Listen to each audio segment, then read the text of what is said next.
the first session of Coffee on the Couch with Maddie, and today I have Siena Horton, who is a senior on the field hockey team, here to reflect on her time here at Harvard and Harvard Athletics. So welcome, Siena.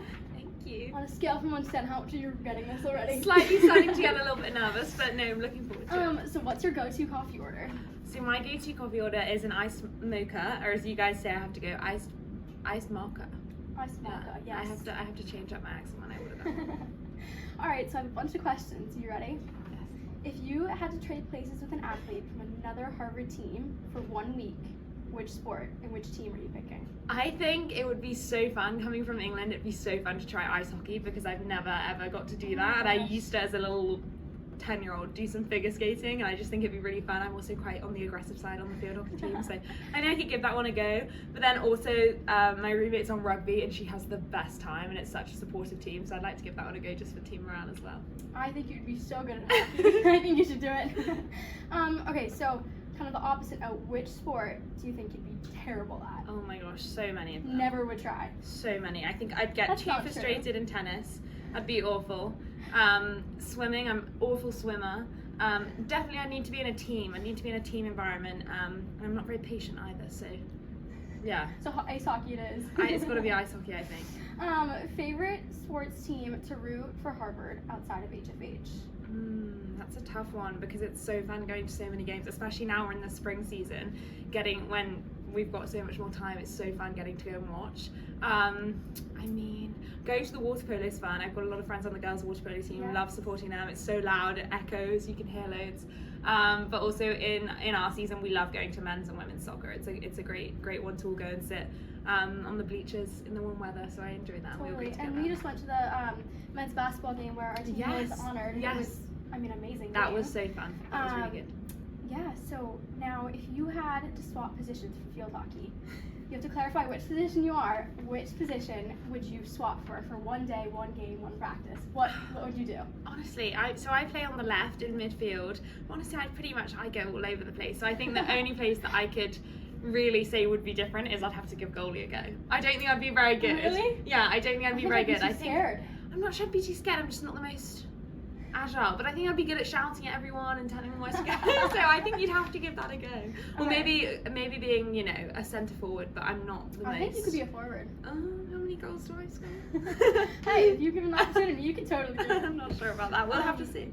Okay, what is your favorite game day superstition? Oh if my you had to gosh. pick one. I can't. I'm the most superstitious person, I think.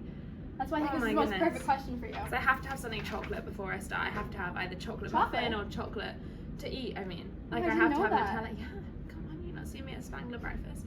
I have to tie my shoelaces a certain way. I have to walk out with my stick in my right hand. I have to hit my shin pad. I have to do too many things. I couldn't. And the blue shoes. The blue shoes. It's just my socks have to be turned over twice. Oh goodness, I didn't even know about all of these. But freshman year, I remember our team was so superstitious, and it was we got really far that year, and everybody had so many superstitions. With our coach too. Our coach. Oh, this is a crazy one. So I split my head open in the warm-up of wasn't our Final Four game, it was our Elite 8 game. And yeah, cracked my head open, had stitches on the sideline, played the game, and I had this white Nike headband. This is an awful story, I'm sorry. I remember this. And I, the following week when we got to Final Four, our coach KK came up to me and she said, "You've got to wear the headband." I hadn't washed the headband, it was in the bag, it still had blood on it, but I had to wear it, so I wore this headband that was covered in blood. I think KK and you are the two most superstitious people I know. And it was great, and I had to do it, and that was the birth of the superstition. Oh, I love it. Okay, moving to more team dynamics.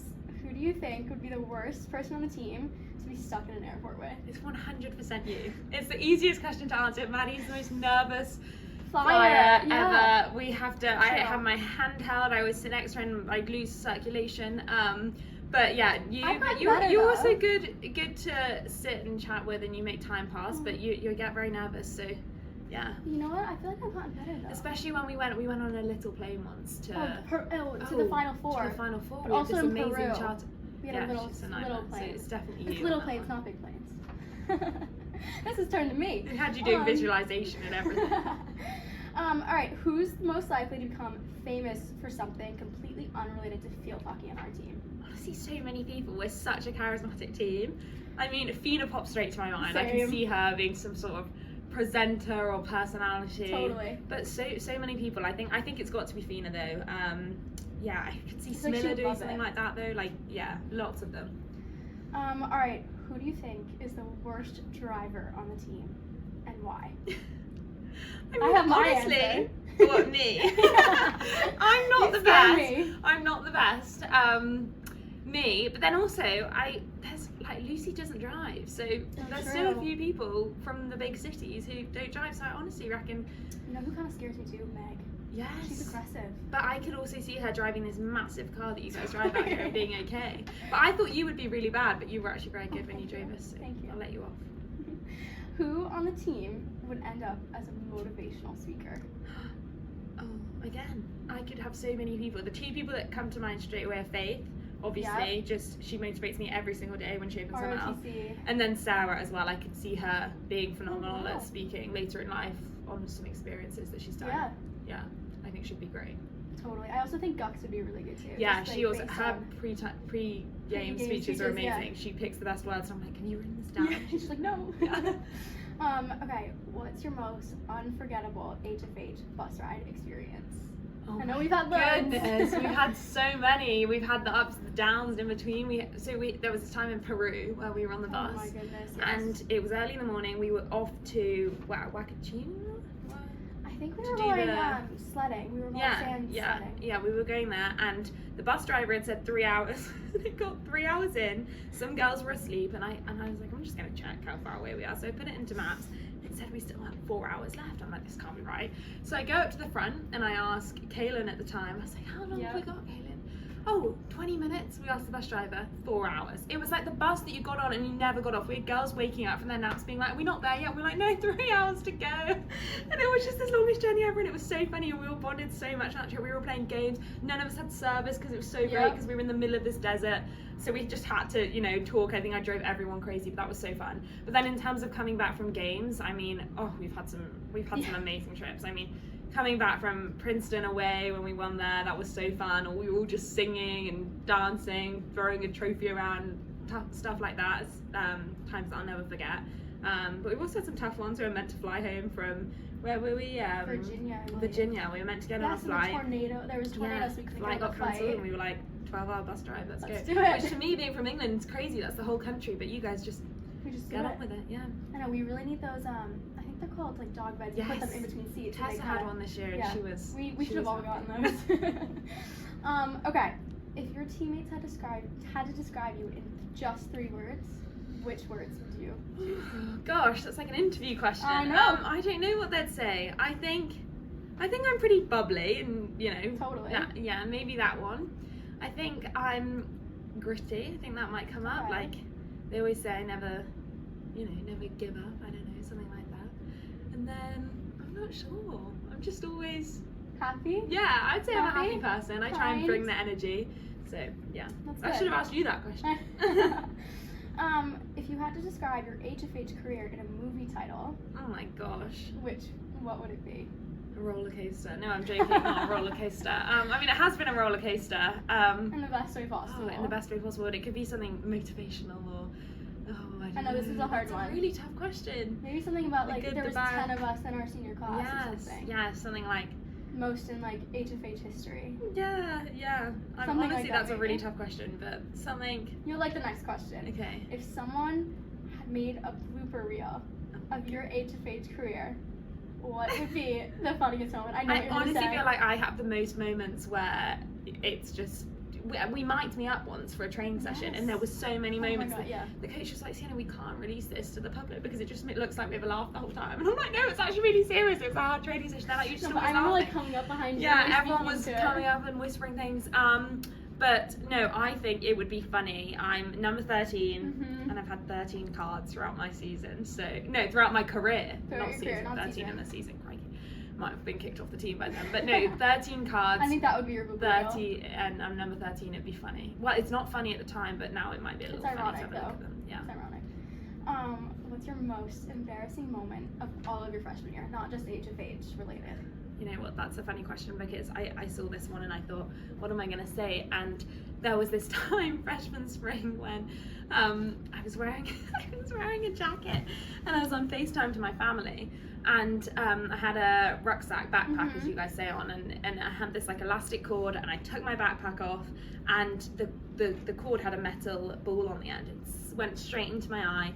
My eye started bleeding, could not see, so I immediately phoned Sarah, our teammate, who's pre-med, and she comes rushing over. We end up going to A&E, the emergency room, as you guys call, and I was in there all night, and I almost lost my eyesight, and everyone, I go to training the next day and people are like, why are you in this eye patch, like little freshman, and I was like, oh my god, I got hit in the face with my jacket. Like, how do I explain? Chuck's like, got no idea what I'm on about, trying to explain how I got injured, and it was just mortifying. But it's funny to look back on. It's funny to look back on, but yeah, I don't know how Most that embarrassing happened. moment. Yeah, definitely up there. Okay, now if you go back to your first year self, what's one thing you would tell her? I know. Well, it's a big Just question. Full recap. I know. I think when I first got to Harvard, it was a massive feeling, imposter syndrome. It was like, how on earth am I here? What am I doing here? I'm like so lucky to be here. But I think if I could go back and just tell me to believe in yourself and just, you know, you are here for a reason. You deserve your spot. And I think that confidence boost would have allowed me to do things that I'd say I'm now trying to achieve now a lot earlier on.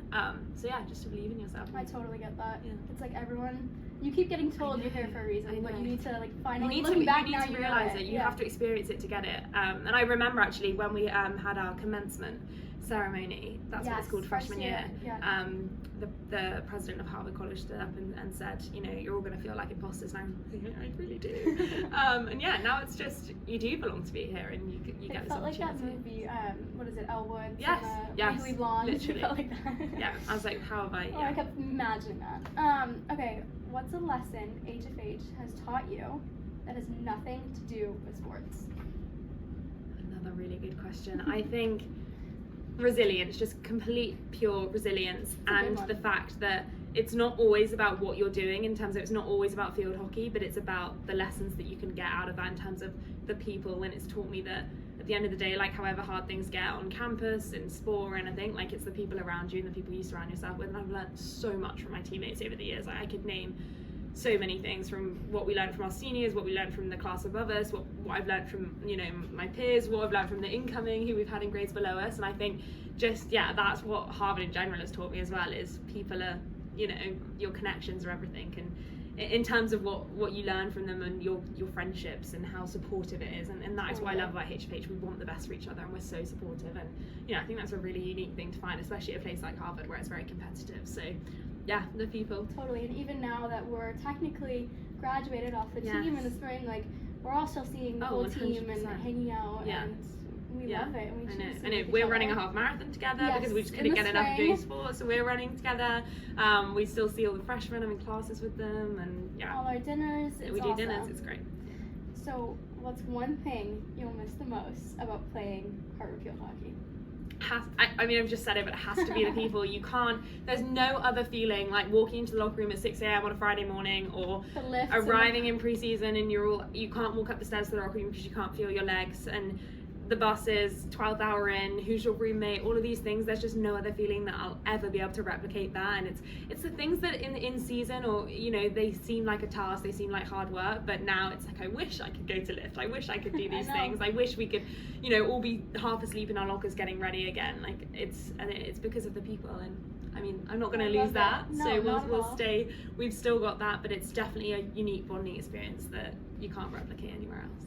Okay, so there's 10 of us in our senior class, the biggest ever in Harvard field hockey history. If you could share one final thought with the HFH seniors, what would it be? One final departing thought, one message to all of us, what would it be? I think genuinely just thank you, and oh gosh, I'm going to get emotional, but I think genuinely just thank you, and in terms of let's recognize how special this is. Let's recognize how unique the journey is that we've shared, and ensure that we never ever forget it, and we don't, you know, drift. We're going away, the 10 of us, for spring break together. We're going to France skiing. Maddie's never skied, so I'm going to be teaching her how to ski. And she's like almost a professional skier. I should have asked you what other sport you would play. But well, so we're going to go give that a go, and I think something like that every few years to bring us back together, to just reminisce and remember what made us so close. I think, yeah, that's my message. I love it. Well, thank you for Thank being you here on so the much first for having episode me. of Coffee This on was the so Couch. fun. Thank you.